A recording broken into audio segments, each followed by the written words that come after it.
All right, here we go. This is the benefits of the deadlift questions and answers. I was trying to do this live. I apologize. This software that I got and paid for said I could go directly live to YouTube, but they don't let me do it. So I'm going to do it as a post. So this is me, Eddie G. I do have a MS, master's degree in science. I'm a certified personal trainer. I'm a certified strength coach, and I'm a sports nutrition specialist.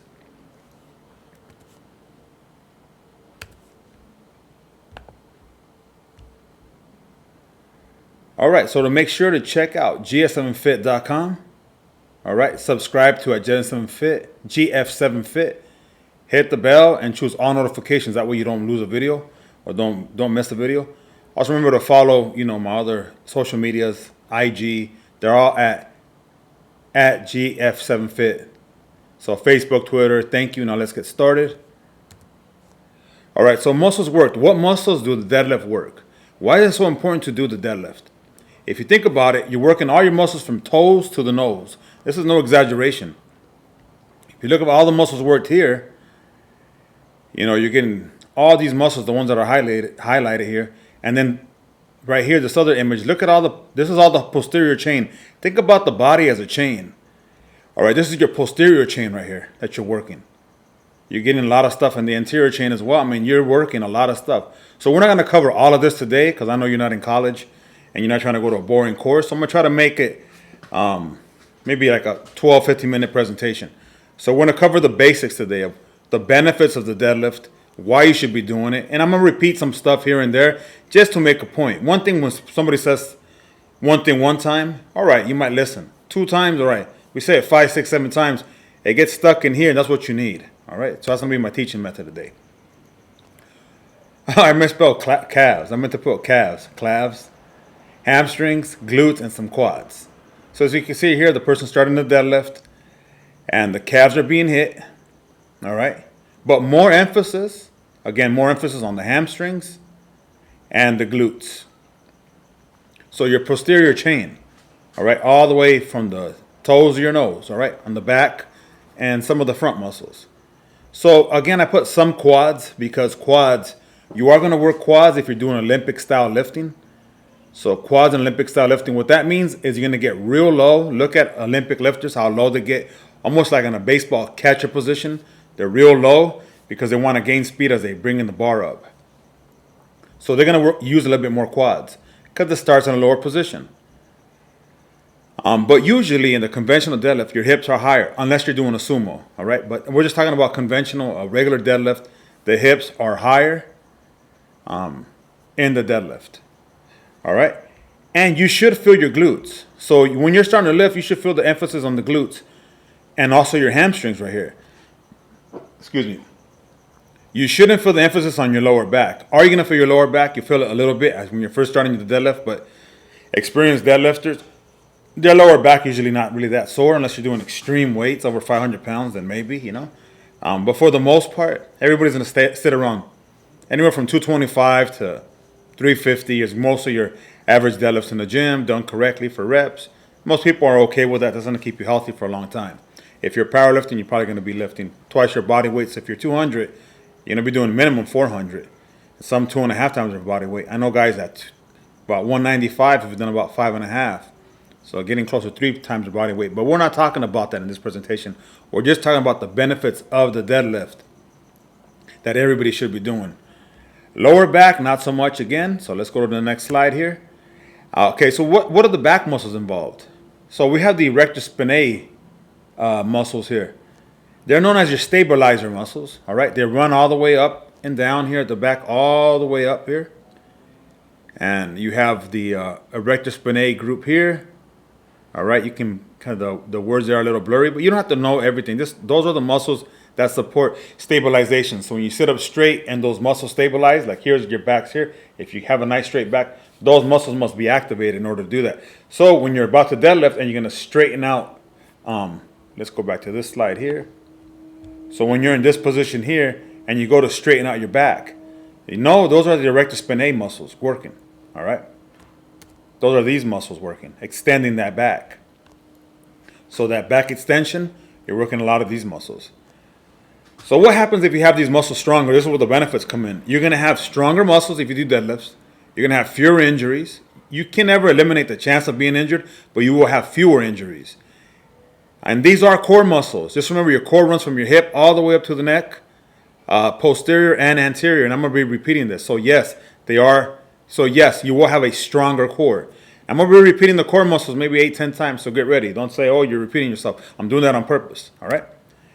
So back muscles involved, continued. So you have your rhomboid minor right in here. You have your rhomboid major right there. So you're going to have a stronger middle and upper back because these muscles are also involved. And if you want to take a wild guess and see, are these muscles involved? Are they part of the core? They are part of your core, all right? So back muscles involved, continued. So it should say back muscles involved, but the back muscles they're involved in the movement. So I think I messed up their involves. So just put involved and whatever. So these are the lat muscles. Latissimus dorsi, that big, huge muscle that's around the back. Now these must be activated when you're about to lift. Again, they must be activated when you're about to lift. That means when you're looking at the arm, when it's looking straight down, when you're looking at that arm straight down, when they're about to start in this position, if you look at the arm right here, look straight down, in reality, this arm will be slightly slanted. So the arm, instead of being like this, it's slightly slanted back in that position. That activates the lat muscles, which are right there. All right, so that's what I mean. They must be activated before you start lifting. When initiating the lift and throughout the lift, they're going to be activated. If you don't activate your lats, you're looking for trouble. You're not going to be able to lift that much weight. Yeah, if you're 200 pounds, you'll get away with lifting 200 because that's really not that heavy in the deadlift. But once you start getting 315, 350, 400, you would have all your muscles tight if you want to get that bar off the ground. And if you're losing your form, it's probably a little bit too heavy for you. You want to go back, do some banded deadlifts with lighter weight, and you want to work the other muscles as well so you can get a little bit stronger and take time. Sometimes you might even need to gain a few pounds to put on some heavier weight. So if you're not eating enough, not recovering, not sleeping, that's going to hinder your progress as well. So these are also part of your core. Also part of your core because core keeps you, keeps your back nice and straight. If your core is underactive, not strong enough, you're going to be hunched over. You're going to have back issues. You're going to have lower back pain. You're going to have upper back pain. You're going to be slouched over. You're going to be like this. Instead of being straight up, you're going to be slouched over. That's your core. Or you can sway back. Either one of those shows an inactive core, not working the deadlift.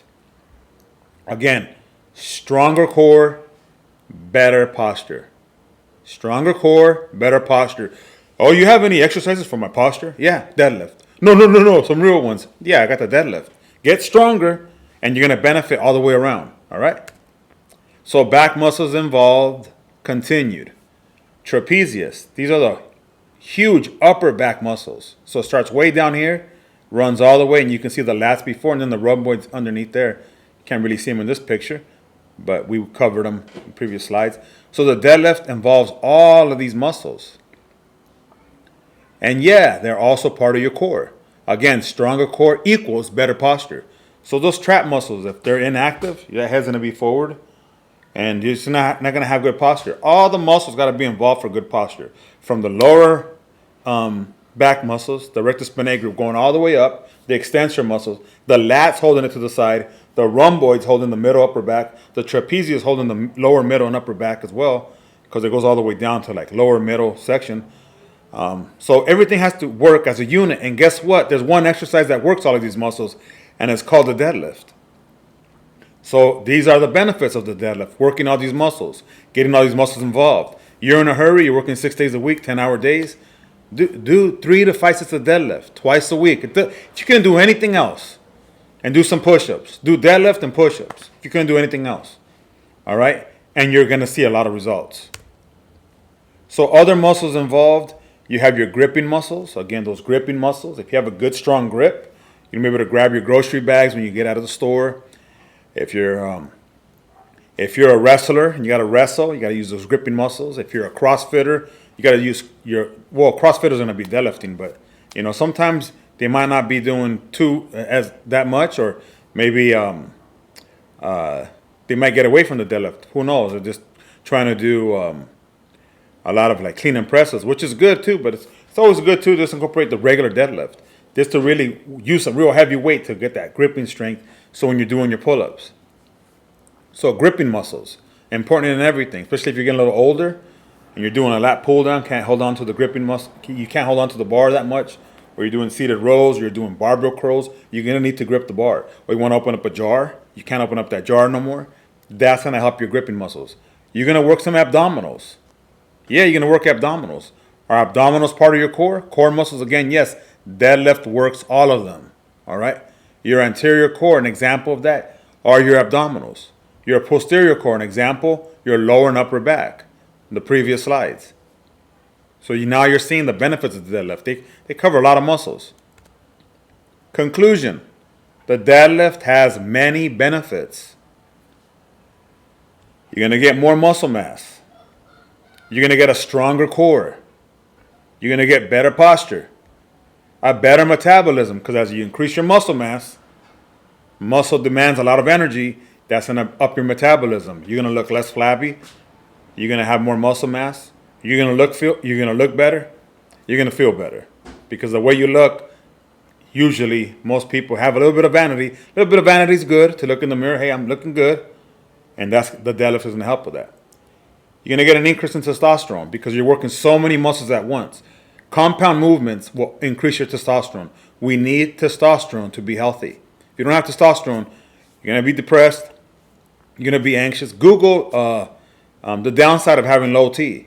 It's gonna give you a whole list of it. Increase bone density, because again, lifting weights increases bone density. All right, getting stronger. Stronger muscles usually has a good correlation with stronger bones. Less chance of various injuries. Less chance of lower back injury. Less chance of middle back injury. Less chance of pulling the lat. Less chance of having the upper back injured. Less chance of blowing out the hamstrings. Lower back, again, because your glutes are stronger. Better knees, because as your glutes get stronger, your knee health improves. And you're going to feel a lot better. You will feel a lot better when you're stronger. You'll feel a lot better when you just start with 100 pounds, you're struggling. And then you do 200 pounds and 300 pounds, and you go back to 100, and it feels like a feather. You feel like you accomplished something because you did. You put the work in. You did accomplish something. You know, when you put in work on something, you are getting down to business. All right. So I put this, any general questions on the deadlift, because this was supposed to be a live feed. Any general questions on the deadlift, again, it's supposed to be a live feed, but it's not. It's going to be a post. So, like, how many times a week should you deadlift? If you're starting out, do it once a week. Do it on a Monday or a Tuesday. Start your week off with deadlifts. I highly recommend you do it on a Monday. So should you do sumo or should you do conventional? It depends, you know. If you're going to ask me, should I start with one or the other, I would go with conventional. You know, some people like to start with sumo. They're going to work similar muscles, but conventional is more of what we covered right now. So I would go with conventional. The conventional is when your hands are outside of your legs. Sumo is when your legs are way outside your grip. And you can Google sumo versus conventional. I have videos too. I have a video, sumo versus conventional. I'm gonna put it up here somewhere in the little info card, and you can see it up there. Sumo versus conventional. How many sets should you do? You should start with 3 sets. I don't care who you are. I don't know where you're at. Do 3 sets. All right. And how many reps? Do at least 5 repetitions to 10 repetitions. So 5 times to 10 times, 3 sets. How heavy should you go? Well, if you're just starting out, you know, start with, if they have Olympic weights at the gym, if they have some 15s, put a couple 15s on there. And then go through the process. I highly recommend starting strength. They have great steps for the deadlift. I have deadlift videos too, how you grab the bar and how you start. And so I'm gonna put all my deadlift videos in a playlist at the end, so you can go through all the deadlift videos as well. And how heavy? Start with that. You know, I really recommend everybody, if you're, let's just say for argument's sake, you're 200 pounds. you should increase your strength eventually, where you can do 200 pounds at least 5 times, at least your body weight at least 5 times. That's a good goal. Once you get there, go to 10, and then 15, then 20. Why not keep getting stronger? You're gonna be in this. This is the only body you're getting, as far as I know. Why not keep it as strong as you can for as long as you can, right? So how much rest in between sets? Anywhere from a minute to 3 minutes is a good guess. If you're going super heavy and you're really experienced, you can rest up to 5-7 minutes. Yeah. Let's just say if you did your body weight 10 times and you've never done that before, I would rest 8 minutes, 9 minutes, and then try to do it again maybe, you know. But as far as rest, if you're just starting, minimum a minute to get your mental and your body right. I would go no more than 3 minutes. I mean, believe me, that time goes fast. And so that's the general questions about the deadlift. And so I want to thank you for watching. If you made it up to here, thank you very much for watching. Remember to subscribe. Hit that subscribe button, bow, and then hit the like button, you know, and ring that bell. Hit that bell right here so you hit all the notifications. It's going to say, it will tell you, once you hit the bell, say all notifications, say yes, all notifications, so you don't miss the video. Again, thank you very much for watching up to now. Have a blessed week.